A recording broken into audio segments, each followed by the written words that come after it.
हुए एक जासूसी धमाके की कहानी आपको सुनाते हैं जिसकी पूरी दुनिया में चर्चा हो रही है। इस खबर को आप ध्यान से सुनिएगा। खबर से पहले जरा कल्पना कीजिए कि किसी देश का कोई बहुत ही बड़ा सुरक्षा सलाहकार, बड़े पद पर, महत्वपूर्ण पद पर बैठा हुआ व्यक्ति जो सुरक्षा सलाहकार है, विदेश विभाग का सलाहकार है, वो व्यक्ति अगर किसी दूसरे दुश्मन देश के लिए जासूसी करता हुआ पकड़ा जाए तो क्या होगा? आपको लगेगा जैसे ये कोई हॉलीवुड फिल्म का प्लॉट है। आप कोई जासूसी उपन्यास पढ़ रहे हैं, आपको ऐसा लगेगा। अमेरिका में बिल्कुल ऐसा ही हुआ है, जहां पर भारतीय मूल के एक व्यक्ति जिनका नाम है एशले टेलिस, ये एशले टेलिस चीन के लिए अमेरिका की जासूसी करते हुए पकड़े गए हैं। यानी जिस अमेरिका में रहते हैं, जिस अमेरिका के विदेश मंत्रालय में और सरकार में काम करते हैं, उसी अमेरिका के साथ गद्दारी कर रहे थे और सारी खुफिया जानकारियां चीन को दे रहे थे। अमेरिका के विदेश मंत्रालय में सलाहकार और विदेश नीति के बहुत ही जाने माने मशहूर एक्सपर्ट 64 वर्ष के एशले टेलिस को अमेरिका की घरेलू जांच एजेंसी FBI ने गिरफ्तार कर लिया है। वो अमेरिका के रक्षा मंत्रालय में कॉन्ट्रैक्टर और कार्नेगी एंडाउमेंट नाम के एक इंटरनेशनल थिंक टैंक में टाटा चेयर पर सीनियर एक्सपर्ट हैं। यहां पर टाटा चेयर का मतलब यह है कि इस थिंक टैंक में टाटा कंपनी की फंडिंग के बदले एक खास पद बनाया गया है, जिस पर इस समय एशले टेलिस बैठे हुए थे, वो मौजूद थे। एशले टेलिस की कहानी हॉलीवुड की किसी फिल्म की तरह है, जिसमें उन पर गैर कानूनी तरीके से अमेरिका की राष्ट्रीय सुरक्षा से जुड़े गोपनीय दस्तावेजों को रखने और चीन के लिए जासूसी करने के आरोप हैं।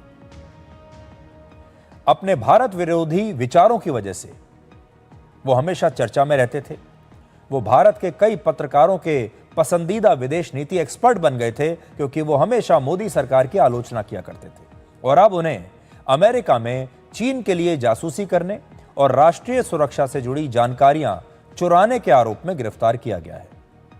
अमेरिका के वर्जीनिया राज्य में एशले टेलिस के घर से FBI को 1000 से ज्यादा पन्नों के टॉप सीक्रेट और सीक्रेट मार्किंग वाले दस्तावेज मिले हैं। FBI के मुताबिक एशले टेलिस को सितंबर और अक्टूबर में भी अमेरिका के विदेश मंत्रालय और रक्षा मंत्रालय के दफ्तरों में दाखिल होकर खुफिया दस्तावेज प्रिंट करते हुए देखा गया, जिनमें अमेरिका के मिलिट्री एयरक्राफ्ट की जानकारियां थीं, और वहां से उन्हें एक ब्रीफकेस के साथ बाहर निकलते हुए भी देखा गया।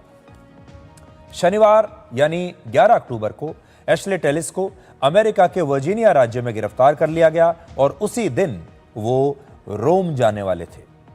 लेकिन इससे पहले कि वो रोम के लिए रवाना होते, उन्हें गिरफ्तार कर लिया गया और ये भारतीय मूल के व्यक्ति हैं। इसके बाद 13 अक्टूबर को उनके खिलाफ आरोप तय किए गए और अगर वो दोषी पाए गए तो उन्हें 10 साल तक की जेल की सजा हो सकती है और करीब 2 करोड़ रुपए का जुर्माना भी उन पर लग सकता है। इस मामले की सुनवाई वर्जीनिया की एक अदालत में होगी और अमेरिकी मीडिया ये कह रहा है कि उन्हें जमानत मिलने की संभावना बहुत ही कम है, क्योंकि ये मामला बहुत गंभीर है, क्योंकि ये अमेरिका की राष्ट्रीय सुरक्षा से जुड़ा हुआ मामला है, जासूसी का मामला है। FBI ने भी यह बताया है कि एशले टेलिस ने पिछले कुछ वर्षों में अमेरिका में ही कई बार चीन के कुछ अधिकारियों से मुलाकात की थी।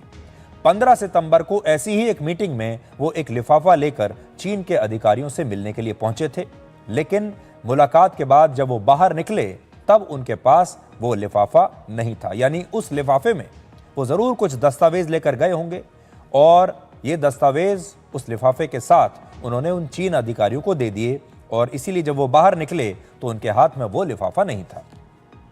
इस मीटिंग में वो चीनी अधिकारियों के साथ ईरान और चीन के अलावा अमेरिका और पाकिस्तान के रिश्तों पर भी बात करते हुए सुने गए और तब उन्हें चीन के अधिकारियों से गिफ्ट में एक लाल रंग का बैग भी मिला था।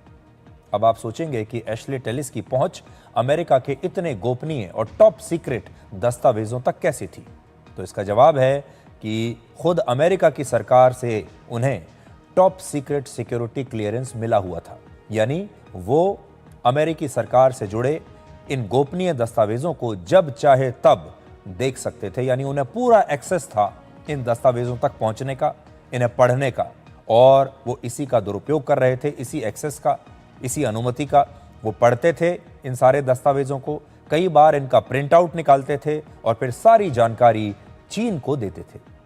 अमेरिका का एक अखबार द वॉशिंगटन पोस्ट कहता है कि अमेरिकी राष्ट्रपति डोनाल्ड ट्रंप के पहले कार्यकाल में एशले टेलिस को भारत में राजदूत बनाया जा सकता था। एक बार ऐसी संभावना पूरी बन गई थी कि उन्हें भारत का राजदूत बनाया जा रहा था। हालांकि तब किसी वजह से उनकी यह नियुक्ति नहीं हो पाई। अब आप जरा अंदाजा लगाइए कि अगर यह व्यक्ति भारत में अमेरिका का राजदूत नियुक्त हो जाता तो क्या होता। अमेरिका में रहते हुए यह जासूसी कर रहा था और चीन की मदद कर रहा था। भारत में अगर यह आ जाता अमेरिकी राजदूत बनकर, तो भारत में यह क्या करता, मुझे इस पर ज्यादा बताने की जरूरत नहीं है।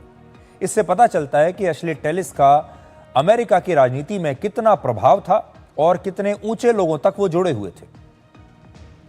एशले टेलिस का जन्म वर्ष 1961 में मुंबई में हुआ था और उन्होंने मुंबई के ही सेंट जेवियर्स कॉलेज से बीए और इकोनॉमिक्स में एमए किया था।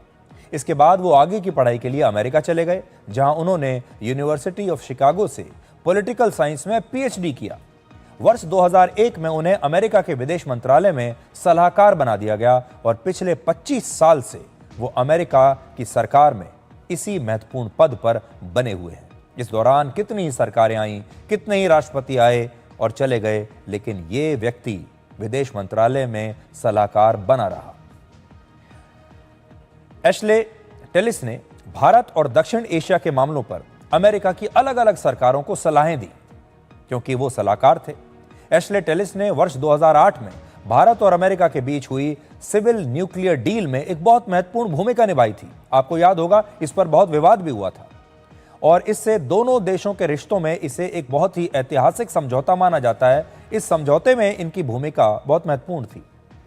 अमेरिका में पूर्व राष्ट्रपति जॉर्ज डब्ल्यू बुश के कार्यकाल में एशले टेलिस राष्ट्रीय सुरक्षा परिषद में भी शामिल थे, जो अमेरिका के राष्ट्रपति को राष्ट्रीय सुरक्षा और विदेश नीति के मामलों पर सलाह देती है।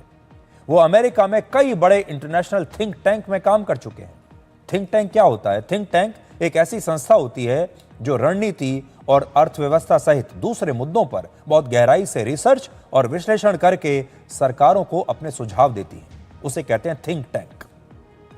और एशले टेलिस को अमेरिका की नागरिकता भी मिल चुकी है, यानी यह व्यक्ति भारत में पैदा हुआ था, भारतीय है, भारतीय मूल का है, मुंबई में पढ़ा है, लेकिन उसके बाद अमेरिका चला गया, अमेरिका का नागरिक बन गया, अमेरिका की सरकार में काम करने लगा एक बहुत बड़े पद पर, और फिर चीन का जासूस बन गया। एशले टेलिस को पहले भारत और अमेरिका के बीच करीबी संबंधों का समर्थक माना जाता था, लेकिन जैसे ही यूपीए की सरकार हटी और मोदी सरकार आई, तो पिछले 10 वर्षों में वो भारत से अमेरिका की बढ़ती नजदीकियों की आलोचना करने लगे। पिछले 10 साल से वो ये कहते रहे कि भारत को लेकर अमेरिका की दोस्ती वाली विदेश नीति सही नहीं है, क्योंकि जब से मोदी सरकार सत्ता में आई तब से भारत के अमेरिका के साथ संबंध सुधरने लगे। लेकिन ये बात इस व्यक्ति को अच्छी नहीं लगी और उसके बाद से ही ये अमेरिका की विदेश नीति की आलोचना करने लगा, भारत की आलोचना करने लगा।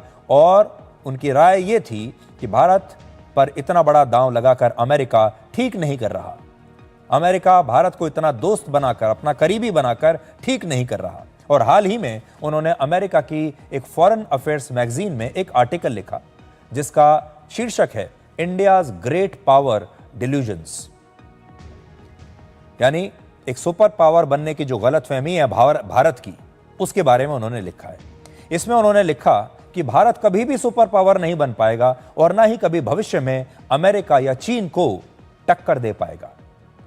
फिर वो लिखते हैं कि भारत की राजनीति में हिंदू राष्ट्रवाद धर्मनिरपेक्षता पर हावी हो रहा है और भारत में जो अल्पसंख्यक हैं वो दूसरे दर्जे के नागरिक बनकर रह गए हैं। वो लिखते हैं भारत में धीरे धीरे तानाशाही जैसा माहौल पैदा हो रहा है और मोदी सरकार ने अपने विरोधियों और विपक्षी पार्टी के नेताओं को दबाने के लिए, सताने के लिए सरकारी एजेंसियों का इस्तेमाल शुरू कर दिया है। और वो ये भी लिखते हैं कि वर्ष 2024 के चुनाव में बीजेपी बहुमत इसलिए हासिल नहीं कर पाई क्योंकि भारत के वोटर्स का भरोसा हिंदुत्व वाली राजनीति से उठ गया है। ये इनके विचार हैं। उनके ज्यादातर हर आर्टिकल में चीन की हमेशा तारीफ होती है और भारत की आलोचना। हैरानी की बात यह है कि उन्हें भारत की व्यवस्था में तानाशाही नजर आती है। वो अक्सर ये कहते हैं कि भारत में लोकतंत्र खतरे में है, और चीन जहां पर लोकतंत्र का नामो निशान नहीं है, चीन जहां पर कम्युनिस्ट पार्टी की तानाशाह सरकार चलती है, उस चीन में उन्हें कोई कमी नजर नहीं आती। तानाशाही वाले चीन की वो तारीफ करते हैं और कहते हैं कि भारत में लोकतंत्र खतरे में आ गया है।